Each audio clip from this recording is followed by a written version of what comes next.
Hello everyone, I'm Olenka Kacperczyk, Associate Professor of Strategy and Entrepreneurship at London Business School. It's my great pleasure to welcome you to our webinar series, which are co-hosted by the Center for Corporate Governance and the Wheeler Institute for Business and Development. So before we get started, let me just say a few words about our hosts and our speakers today. So the Wheeler Institute has been founded by Tony and Maureen Wheeler, the founders of Lonely Planet. And at LBS, the Institute focuses on supporting cutting-edge research on the role of business in addressing social and economic challenges in emerging and low-income countries. Now, besides funding research and informing learning, the Wheeler Institute also organizes public talks and events. And today's event is the last of the public talks of 2020. Now, the Center for Corporate Governance has similar goals of using rigorous research to influence the practice of corporate governance, which is a highly topical area pertaining to issues associated with responsible business, executive pay, or investor stewardship. And the center regularly engages with investors, board members, company executives, and policymakers, bringing together the best of academic and practitioner thinking. So welcome.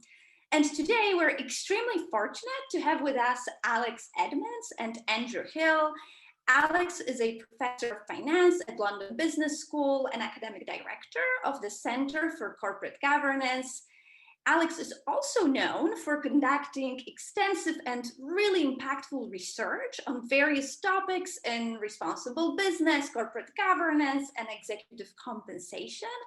His research has been broadly published in economic and finance journals and widely recognized with many academic and practitioners awards. And his recent book in particular, How to Grow the Pie, How Great Companies Deliver Both Purpose and Profit, made it to the Financial Times Best Business Books of 2020.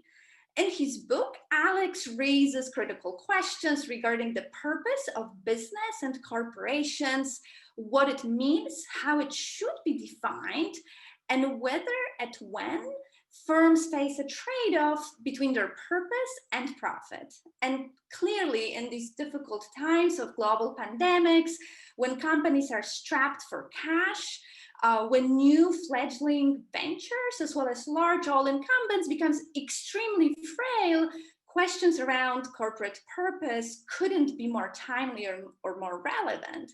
And so today, Alex will discuss some of these questions in conversations with Andrew Hill, who is the associate editor and management editor of the Financial Times. He joined the FT in 1988. And since then, he had a tremendous impact on the world of practice, his efforts and achievements being widely recognized through the Decade of Excellence Award or the Business Commentator of the Year recognition. And so in just a minute from now, Alex and Andrew will critically examine the case for purposeful business using rigorous research and real-life examples.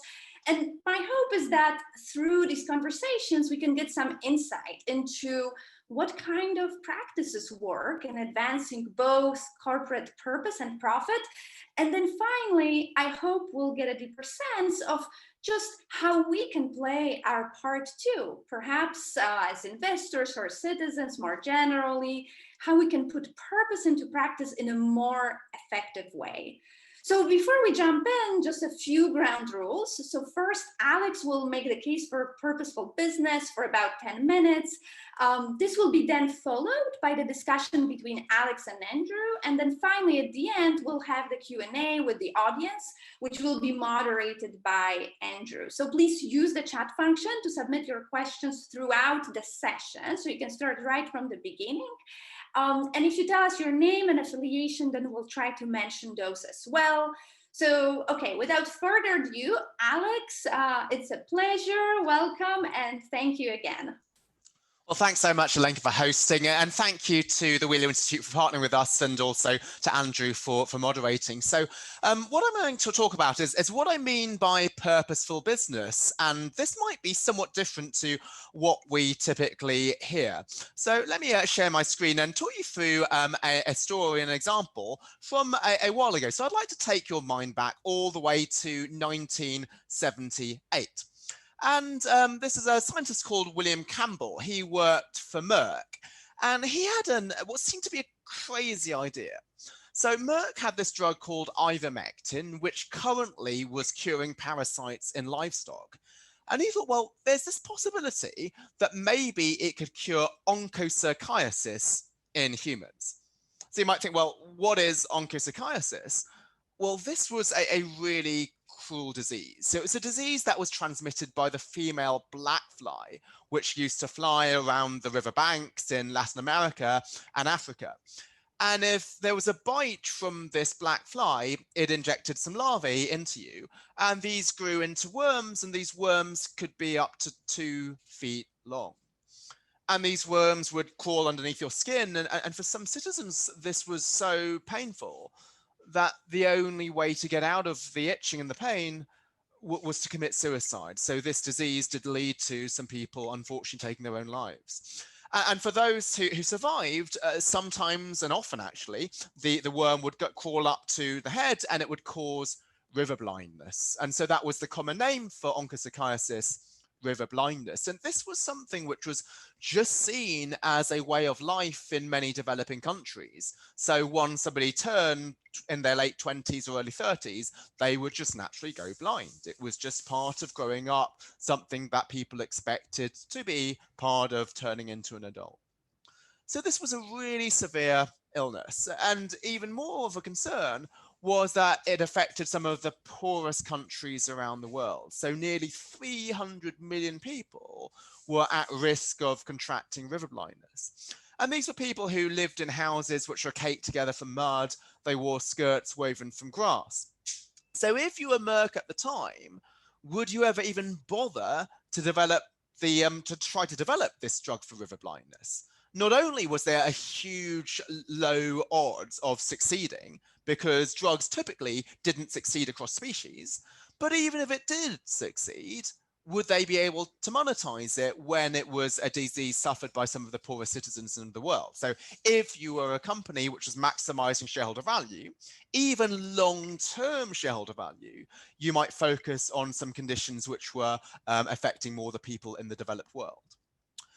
But that was actually not what Merck was about. It had a purpose, and its purpose was about preserving human life. They didn't really concern themselves so much with whether the people affected by river blindness would ever be able to pay for treatment. So it took another scientist, Mohammed Aziz, who decided to launch some tests on this new drug for river blindness. And those tests worked, and those tests worked so well that the World Health Organization thought that the data must be wrong. So it showed that in Senegal in 1981, that this disease cured river blindness, and it also didn't have as the many side effects that you typically have with anti-parasitic medicine. So they kept on repeating more and more tests, and by 1987, Merck was approved to use ivermectin for humans. But there was one additional problem, and that problem was money. So who would pay for it? Why? Because again, as I mentioned, this was something which affected the poorest people in the world, and the governments could not pay for this drug. So what did Roy Vagelos, the CEO of Merck, decide to do? Well, he tried to look for many other sources of funding. He looked for the US Department of International Development. He looked at the US State Department. He looked at the equivalent of philanthropic foundations. But all of these sources of money, they said no to him. But then Roy realized that there was one final source of money that he hadn't tried. And that source was Merck itself. So in 1987, he launched this crazy scheme at the time. It was called the mectazine donation program, where Merck just funded the drug. This was not selling at cost. This was selling for nothing. So he launched the mectazine donation program in October 1987, which said, we will give as much as needed for as long as needed of this drug to anyone, anywhere in the world that needed it. And this is a drug donation program that still exists today. It's the longest running disease-specific donation program that exists. And to date, there have been 2.7 billion treatments given. It currently reaches 300 million people around the world per year. And currently it's had a huge impact. So there's 4 countries where the World Health Organization has certified it as having completely eliminated river blindness. And in many other countries, while there's not been complete elimination, this has been something where they significantly reduced the incidences of what was an extremely cruel disease. Now, this might seem wishful thinking because clearly pharmaceuticals companies need to also make money. Without money, they can't invest in developing the drugs of the future. But the interesting coda to this was that Merck did eventually benefit. So a few months after launching this mectazine donation program, it won a couple of awards from Business Week and Fortune for being the most admired company. And you might think, well, how does that award help? Well, this had a huge impact on the reputation of Merck. There had been many employees who wrote to Merck saying they chose Merck over another company, which might have offered a better financial package, just because they were inspired by the possibility of having a difference and making an impact on the world. And indeed, in most companies nowadays, it's human capital, which is the main asset. And if indeed the potential to serve a purpose enables you to have an advantage in recruiting scarce talent, that's something that helped Merck. And also you might think, well, that's shareholders who should complain about this because this free drug was coming out of shareholders' pockets. But the shareholders recognize that actually, well, in the long term, the reputational benefits, the motivational benefits may well come back to improve long-term shareholder value. And so they didn't actually receive any complaints even 10 years after the launch of this program. And if you look at how the company's performed since 1978, the average annual shareholder return has been 13%, which is about 50% higher than the S&P 500. Now, we obviously can't claim causation here. How do we know that the mectazine donation program caused this higher return? Maybe Merck would have done even better had it not launched the program. But certainly that statistic is not at odds with the fact that actually purpose might be consistent with long-term shareholder returns rather than contradictory. Now, if you're skeptical, you might think, well, does this have anything to do with purpose? Because even if your only goal was maximizing shareholder value, maybe you would have thought that strategically, let me do this thing about launching this drug and making it freely available, and then I might benefit in the long term. But the problem with that is that's really difficult to calculate the long-term benefits of launching a program like this, right? It's really difficult to calculate how many or more employees you're going to motivate and attract. So instead, what Merck decided was, as I mentioned, our business is preserving and improving human life, and this is what drove them.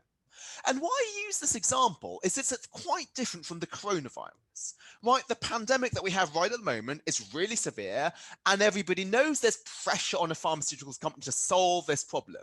And it's a problem which affects the developed world as well as the developing world.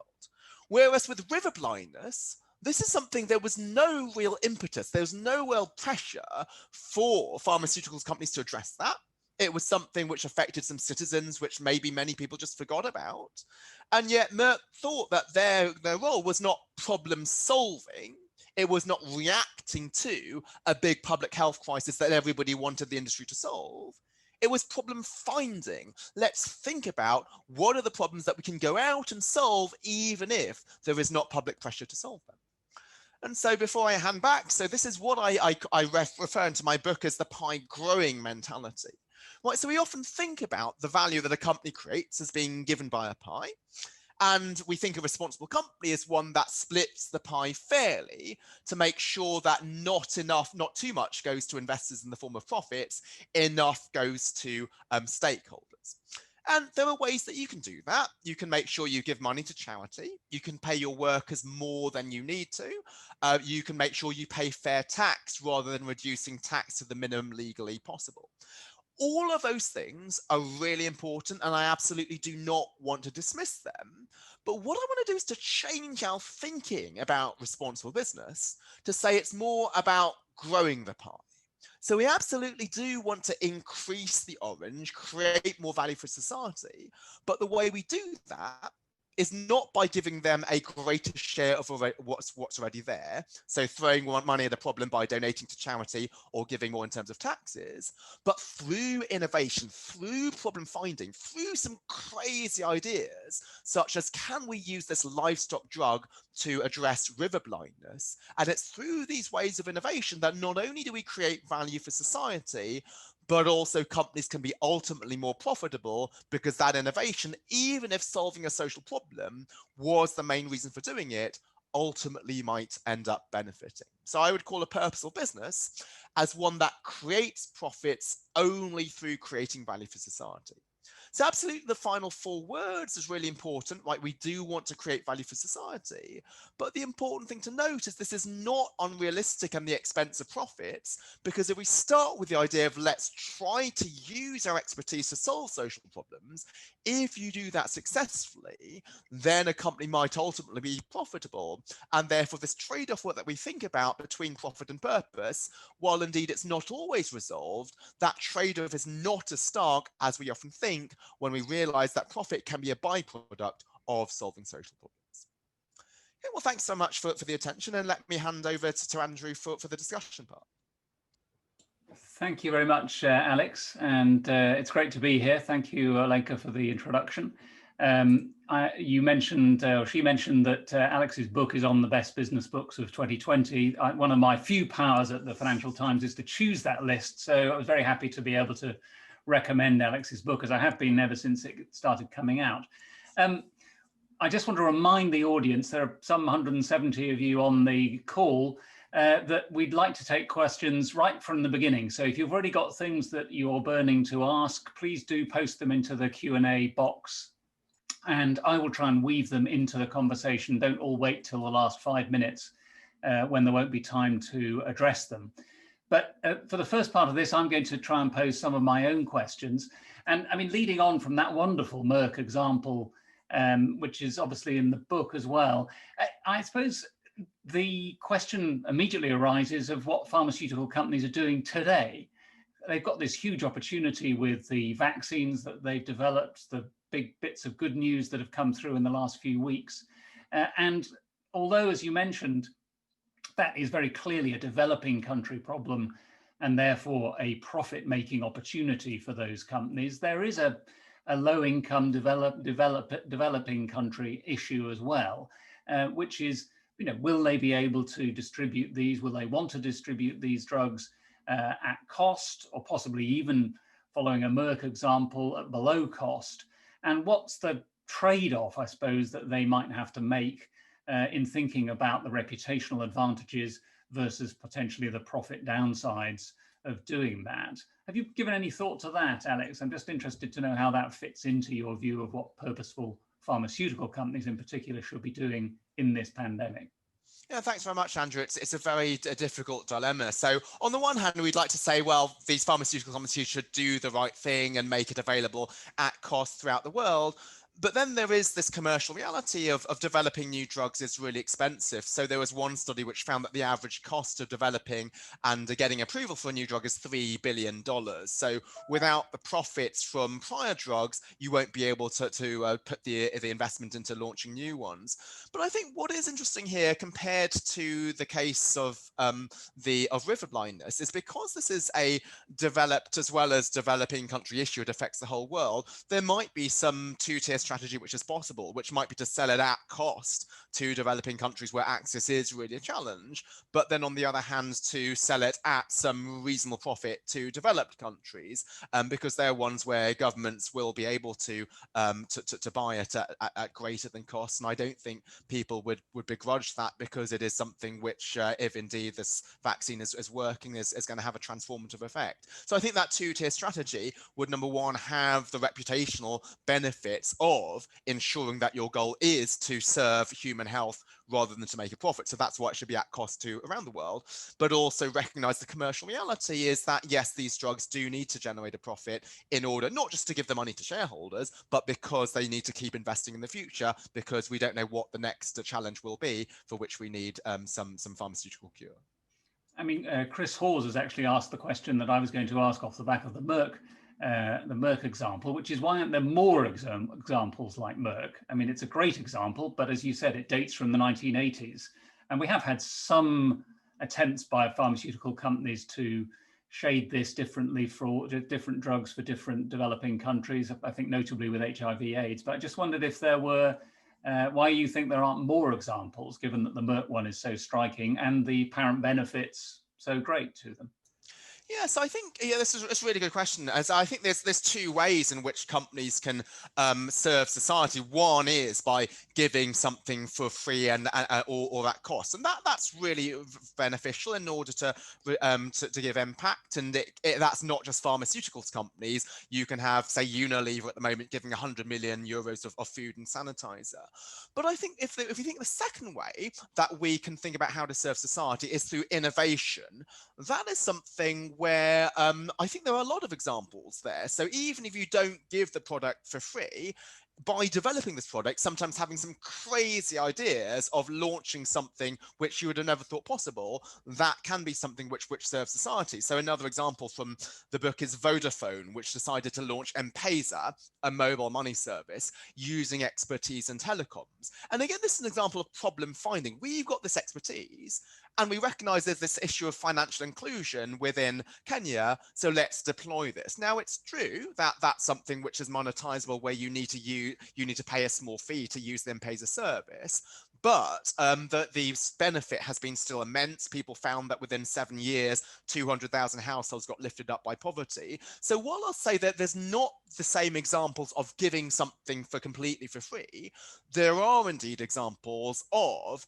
being motivated by using expertise to solve social problems, not thinking about, is this something which is going to make me as much money as possible? Indeed, at the time that Vodafone launched M-Pesa, its strategy was to win spectrum license auctions in the West rather than develop solutions to developing country problems, yet they chose to do that, even though that wasn't part of the core strategy. So I do think there's more encouraging examples of this idea of innovation. So let's just talk briefly about the pandemic and what effect it's had. Your book came out before the pandemic struck. Clearly, it's got some many timeless elements to it. But I'm wondering whether you think that the pandemic and the consequences of the pandemic might be an obstacle or an accelerant for the kind of purposeful business decisions that you describe there. I mean, in particular, I'm thinking about the pressures that economic downturn imposes on businesses. It might push them back to being pie splitters, to thinking about the ways in which they can husband scarce resources, rather than taking these bigger, longer term decisions like Merck did in the 1980s. How does the pandemic, do you think, affect that kind of decision-making process? So I'm viewing it as a glass half full a perspective. So you're right, there are definitely some challenges, and there is this view that if the pandemic means that resources are really scarce, then won't companies just focus on their own survival rather than serving wider society? But that's why I like this pie growing idea, because if we think about responsibility as splitting the pie differently, that is difficult in a pandemic, because there's some companies which just don't have pie to split. They just don't have money to be able to invest it in certain initiatives. But if you think about the responsibility as growing the pie as innovation, that's something which often just doesn't cost you a lot, but it's more the mindset of problem finding and redeploying your expertise. For example, Mercedes, so they make their expertise is precision engineering. It's normally used for Formula One engines and pistons, but that's not really helping right now. But what they chose to do is to redeploy that expertise to make CPAP breathing machines, which is a less invasive alternative to ventilators. And the same precision you need for a Formula One engine, you need to make sure that is really right for a breathing machine. And because what they had was already the expertise and the human capital, they didn't really need to hire anybody new. it was not really costing them much in order to come up with reverse engineering the design. And actually, it probably improved employee motivation because these precision engineers were able to use their talents to solve problems rather than sitting idle. So I think often it's just sort of the mindset, not always thinking about, oh, it's a problem of throwing money at an issue, which indeed is challenging because money is tight, but redeploying what you currently have and to think about how we can use that to social problems. And I think that is something which is empowered. And so obviously the pandemic's been really, really bad, but if there's a small silver lining from the pandemic, it's how we should rethink the notion of responsibility as a way of not necessarily splitting the pie and donating money, which we can't do in the pandemic, but thinking as a company, what is in my hand?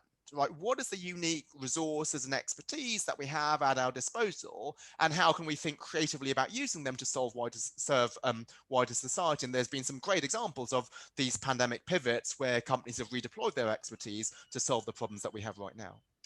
Richard Sturdy asks, I mean, to what extent do we think that ESG factors for investors will continue to be important despite or because of COVID-19? And if I can expand on that, I mean, clearly ESG, particularly in the US this last couple of years, has become a sort of enormously important investment strategy. Investors are interested in what companies are doing in environmental, social, and governance areas.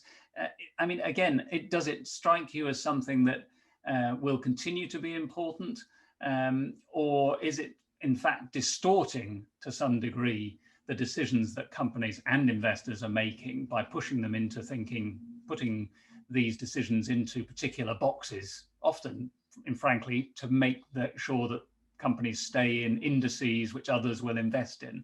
I mean, have we got the cart before the horse here on ESG?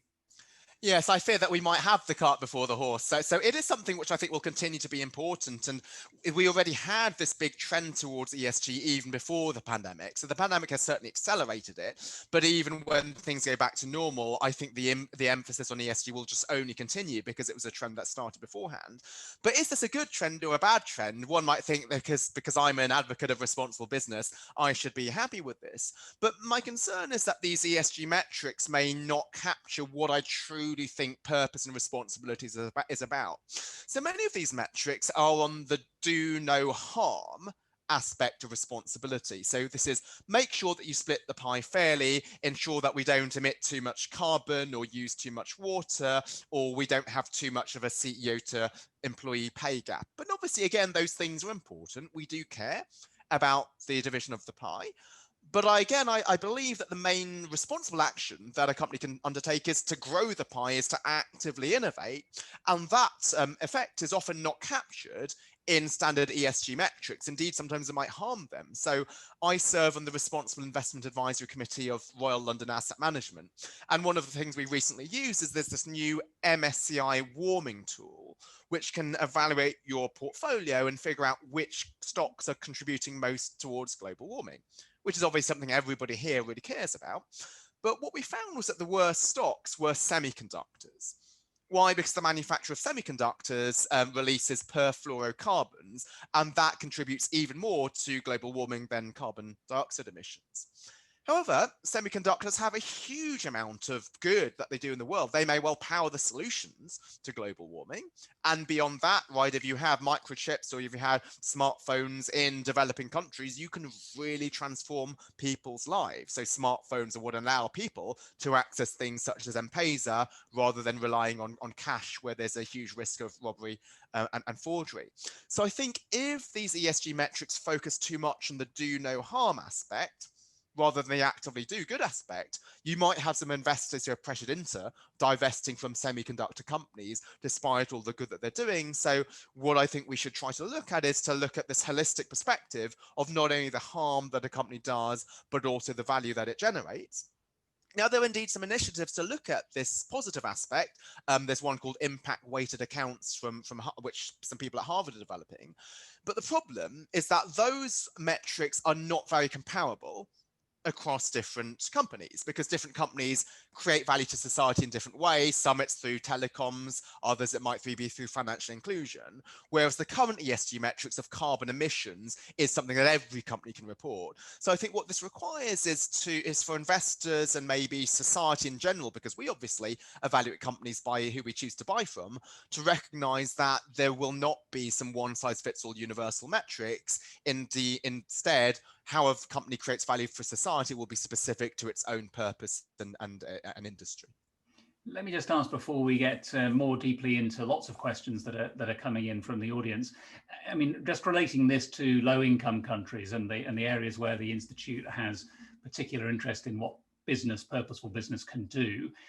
I mean, in ESG terms, obviously there are companies that are less far advanced, perhaps in some areas of governance and environmental improvement, but which desperately need the support of investors in order to make those steps. I mean, where does an ESG lens, or indeed a purpose lens, fit into how companies in those developing economies improve from what might be initially quite a low base on those measures?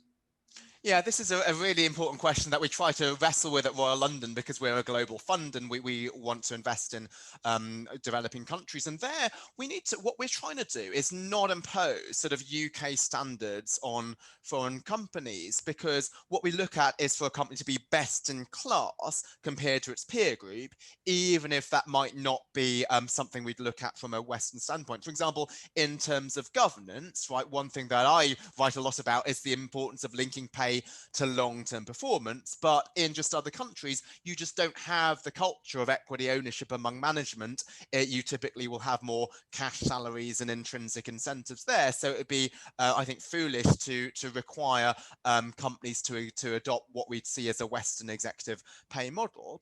So there, what we ask for is not harmony within the West in terms of the actual reality of how your governance structure is or how your pay structure is, but just in terms of disclosure. So in developing countries, it may be that you're not forced to disclose executive pay. Some regimes only require you to disclose for aggregate across the top management team. But we would say, well, even if you might not have similar contracts to what we do in the West, you can still at least disclose them. And so it's more this transparency that we care about, even though we don't actually require the content of those disclosures to be what we'd have in the UK or the US. Right. I think relatedly, we also don't want to have a third world standard on, so a developed country standard on the E and the S when we're looking at emerging countries. Why maybe an equivalent of McDonald's in the UK, we might say, well, that's not creating a lot of value for society, because it's one where maybe the quality of the food is not that high in terms of nutrition. But in a developing country where maybe it's a luxury to be able to take your family out for a meal, then maybe a restaurant which is not so expensive, that can add a lot of value there. So we need to recognize that the challenges that other countries face are different from the challenges that we face here. Right. Zoe McLeod from the charity Sustainability First has a question. She says they're currently running a project called Fair for the Future, which works with essential service companies from water, gas, electricity, telecom sectors, looking at purposeful business. What can be done, she asked, to incentivize more purposeful companies, for example, through regulatory frameworks and government policy, which, as you've hinted in that last answer, is clearly probably looms larger actually in low-income developing economies, where the government perhaps has more remit across business. Yeah, so I'll answer this from the government perspective. So what I've highlighted in the discussion so far is I do think businesses have a large role to play in addressing these problems, because businesses are innovative in the way that Merck or Mercedes have done. But that doesn't mean that I'm going to be a complete free marketer who believes there's no role for government. I believe there is a strong role for government, but this role is to ensure that markets work better, because there's a lot of examples where there's market failure. So one way in which I think government can help is to ensure that there's property rights, because without property rights, it's very difficult for outside investors to have shares in a company, because they could be losing through related party transactions and tunneling and the like. So strong property rights is something where there's some cross-country studies show that that's really strongly correlated with economic development. Another would be to ensure competition, because one of the forces which push companies towards being responsible is that if a company's not, then employees and customers can walk away. But that's something where you don't have that option if there isn't competition. So anything they can do to ensure that there is competition, for example, reducing the power of large monopolies, making sure that they don't form through mergers, and maybe on the other hand, funding small businesses, I think is very beneficial. And finally, to address externalities. So if there are indeed things that companies do which destroy value for society, such as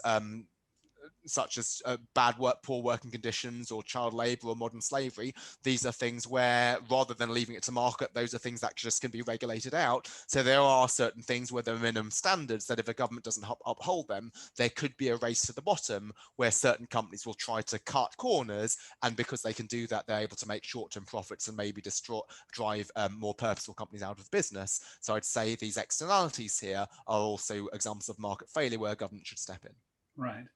I'll take another question here from Namaxabisu Majokweni, who's asked, he says he's more interested, sorry, he or she, I'm afraid I don't know the gender, I'm more interested in real economic empowerment examples of purposeful businesses as against the pure social investments like the Merck one. Do you have any such examples? For example, big corporate implementing preferential procurement plans to smaller enterprises, or other ways of developing smaller enterprises so they can be mainstreamed into significant businesses. And I guess this goes to a wider question of that the awful word that's always used is ecosystem, but the wider network of businesses in a supply chain that that gets to be kind of improved and brought forward by a larger business at the center. So any other real economic empowerment examples for Namaxabisu? Yeah, I think this idea of procurement that you mentioned is extremely powerful. So within the UK, in the FTSE 100, the average CSR spend of a company is £10 million. The average procurement budget is £4 billion. So that is 400 times what you spend on CSR. So just that this highlights how much power there is in terms of your procurement budgets. I know that some companies are taking this really, really seriously. And the advantage of this is several fold. So one of the things I'm really about is responsible investing. And I think that through our role as investors, we have a lot of power to put our money in what we would like to see in the world. But the problem with responsible investing is that you can only invest in publicly traded companies as a standard mutual fund and so on.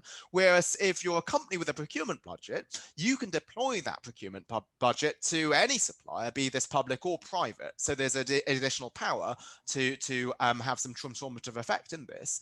I know this a bit more within the UK rather than in the developing world, but there are some initiatives such as the Buy Social Corporate Challenge, which some companies sign up to, which try to ensure that that they're supporting these small businesses with a big mission. So one example I know is PwC. They buy their toiletries, which are used in say the bathrooms, from the soap company, which is the company which employs partially sighted citizens and other citizens who might not normally find employment. And this not only really helps that company and the citizens thus employed, but every time a PwC employee goes to the bathroom and is reminded of this is a company which supports some citizens in a really important model, that's something which helps them, I think, in terms of engagement. So even though that wasn't sort of the calculation or instrumental reason for doing it, it's another example of how an action taking to serve wider society can ultimately help the company's long-term performance as well. So here's a question that goes to the heart of something that we think a lot about, and possibly this is a developed country obsession more than a developing country one. But Alan Giles asks, is the logical consequence of your thesis that remuneration committees should refocus executive pay plans to be measured solely on creating value for society, or is there still scope, in your view, for a more direct linkage to the creation of shareholder value? Thanks very much, Alan. I think I would still stay with the shareholder value model. So why is that? It's just very difficult to measure social value. So there's multiple different aspects. So it could be the number of people that you provide financial inclusion to if you're Vodafone. There's the carbon footprint, gender diversity, lots of these different dimensions.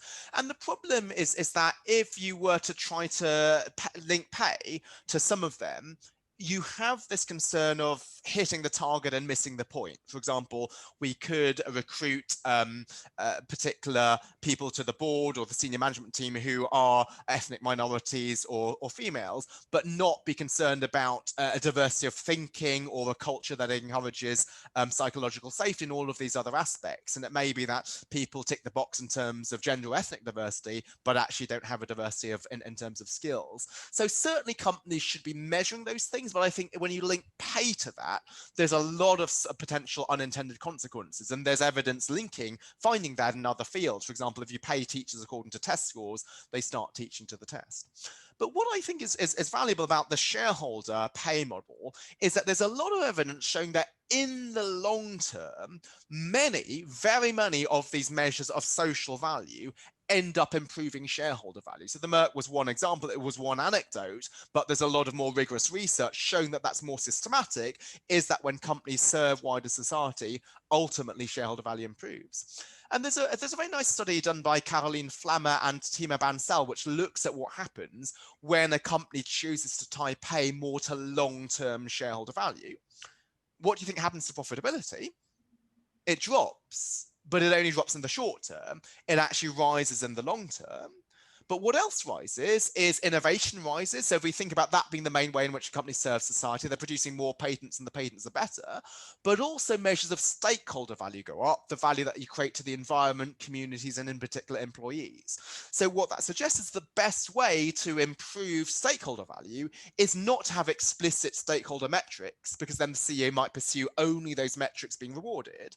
But instead, when her pay is tied to the long term, she knows now that she's actually free from having to meet quarterly earnings targets, and indeed can just focus on creating value for society. And somebody asked earlier about what are the barriers to putting this into practice, and I responded by talking about the government's role. But I think one of the barriers is indeed just the focus on short-term financial targets. And if indeed a CEO is free to think about the long term, then she's able to make these long-term investments, which ultimately improve shareholder value, as we've discussed. But I mean, as you've touched on in the answer to a few questions, I mean, I picture the case being made for this social value and the long-term benefits, and obviously some of the precedents that you've mentioned tackle this. But you know, the hard-headed CFO and CEO, particularly in difficult times like we're now entering, are they not going to say, "Show me the data"? I mean, I'm a strong believer that not everything that needs to be managed can be measured, but often the hard data overrides either the long-term or the unmeasurable or difficult to measure parts of this. I mean, how would you make the case to a board that these long-term benefits need to be taken into account? Thanks. Well, this is why I come to this question as an academic, because you might think, well, why do I as a finance professor want to care about responsibility? Because often finance people are these hard-headed businessmen and businesswomen who want to see the bottom line impact. But this is what the research that I and other academics have been doing for the last 15 and 20 years, is to show that Merck is not one hand-picked convenient example, but to look at rigorous research showing what is the long-term impact of treating society well and investing in stakeholders, and also trying to distinguish correlation from causation, because you might think, is it purpose that leads to profit? Or maybe the opposite, only once a company is already profitable can it indeed think about purpose. And there's indeed evidence suggesting it's the former. So there is a business case for investing in stakeholders, not just a moral and an ethical case. Now, you still might think, well, that is something which is only in the long term. So while the idea of growing the pie seems attractive, only in the long term does investing in stakeholders pay off. What about in the short term, when indeed you've got quarterly earnings targets to hit and maybe dividends to be paid? But this goes to, again, the idea of trying to report on some of these outcomes that you're having beyond just financial value. So if a company is able to say, yes, we're not hitting maybe our quarterly earnings targets, but that's because we're engaging in these initiatives to solve these particular social problems, then that's something that investors might be willing to accommodate. And again, I don't think this is wishful thinking in my part. When Kraft made the takeover bid for Unilever, what often happens in a situation like that is it's the company which then defends itself and tries to persuade shareholders not to accept the bid. But surprisingly here, it's the shareholders who came out and defended Unilever. And they said, we know what the true value of the business is. The true value is the Unilever Sustainable Living Plan, which we believe will create a lot of long-term value, which is not captured in Kraft's bid. And because Unilever had invested a lot in terms of reporting the impact of this initiative, then even though there was an attractive 20% immediate takeover premium had the shareholders accepted, they chose to turn that down because they recognized that the long-term value of the business was beyond that. So going back to your point, Andrew, about the ecosystem here, like what's important is not only for a CEO to be enlightened, but to make sure that she also has shareholder buy-in, because if so, that will give her even more freedom to think about long-term rather than the need to hit these short-term measures. Right. Julian Marins from London Business School asks, given that you advocate for growing the pie, how do you reconcile this idea with looming concerns regarding climate change and overuse of resources? So he says he understands that technology is often cited as a possibility to grow the pie without exhausting the planet. But is this feasible in the short run, he adds? I guess we're talking about the long run really here, but what do you think? Thanks very much, Julian, for the question. And I think I do think it's feasible because I have a different notion of the pie. So some people often view the pie as financial wealth. And if so, we can't really grow it too much because we might exceed some planetary boundaries. But importantly here, the pie is social value. So financial wealth is only one part of that. It was only the blue, right? The orange was societal value, including what would be called natural capital. So I think I'd like to have a different view as to what wealth or capital is. It's not just financial capital, but human capital, social capital, and natural capital. And indeed, what I would see as growing the pie would involve is contributing towards you say, which will be powering some of the solutions to climate change, ways of indeed making production with less use of resources or less emissions. So I would see that as being part of growth. And so growing the pie is absolutely not just growing the blue, the profits, but thinking about how we can solve social problems. Yes, profits are important, but I see profits as a byproduct of solving social problems. And one of these problems is indeed climate change. So what a company should be motivated to do is to address those issues of natural capital rather than just focusing on financial capital. Right. I'll throw in a couple more questions before we run out of time. But Jay Bansell's asked two questions, but I'll pick the one that relates to vaccines, because interestingly, he talks about COVAX and organizations like the WHO and Gavi, which are trying to secure COVID vaccines for developing nations. Is their funding structure a sustainable method of tackling pandemics? And I might that's a big question to answer, but I might throw in there, the cooperation there with businesses, back to the issue of how do you get the vaccines out to developing nations. Those sorts of combinations where you've got public, private, and charitable or donation-based organizations working together. I mean, how strong a structure is that if you're trying to do something on this global scale? Yeah, so I'm sorry that you chose one question where I don't have specific expertise on those specific funding models. But what I can say is that what is great is there's been a lot of experimentation, not only in terms of innovation of finding new drugs, but innovation in ways to fund research.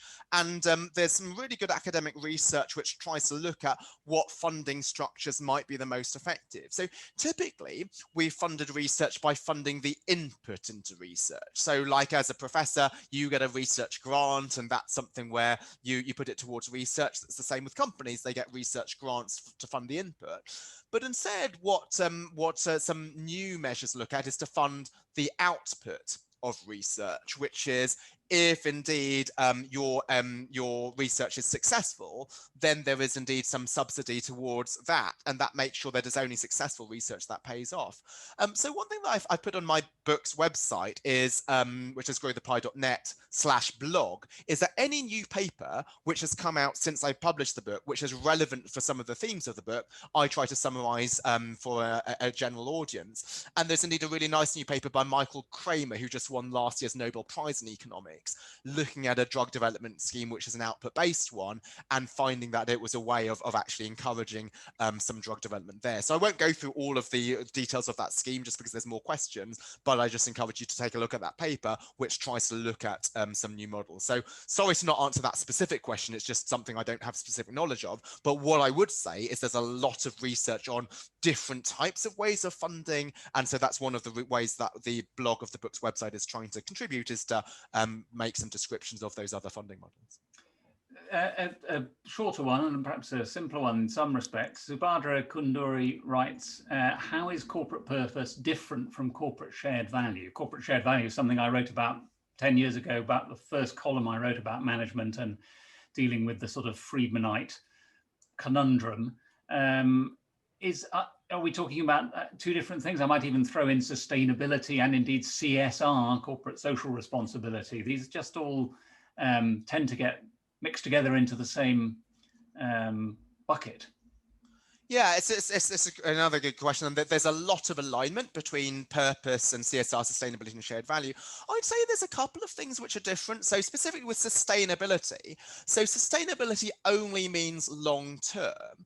And so you could be a company that maximizes shareholder value only, and you could be said to be sustainable because as long as we think about long-term shareholder value, that will still cause us to treat our employees well and to solve some social problems and so on. So why I think what I'm proposing is different from long-term shareholder value is that the motivation is intrinsic rather than instrumental. We could maximize long-term shareholder value by treating our employees well, but only we would do that if we could calculate that there is going to be some future benefit. Whereas the examples that I've given of Merck and Vodafone, those are examples where you do this without a calculation. You do this because your purpose is to contribute towards human health. And then later on, unexpectedly, you get some benefit. With CSR, that is often seen to be something which is non-core. So that need not be linked to the core business. It could be you can have a tobacco company which donates a lot of profits in order to try to serve society. Whereas with purpose, I think this is inextricably linked to the core business, which is saying, well, how can you solve social problems through what you do as a core business? And indeed, some of the best things that companies do to serve society are not non-core CSR initiatives such as charitable donations, but using their expertise in wider ways, such as Mercedes or Vodafone or Merck. So I think the important thing about purpose is it's linked to your core expertise. So we're nearly out of time. So I want to return to a challenge that Olenka laid down when she introduced us, which was not only to talk about the practices that work, and you've done a lot of that and mentioned some practical examples as well, but what can we do? And I suppose the we there is as individual citizens, might be us with our pension plans. What can we do to harness the power of purposeful business, or more importantly, perhaps to encourage purposeful business as individual consumers, citizens, shareholders, possibly business people ourselves?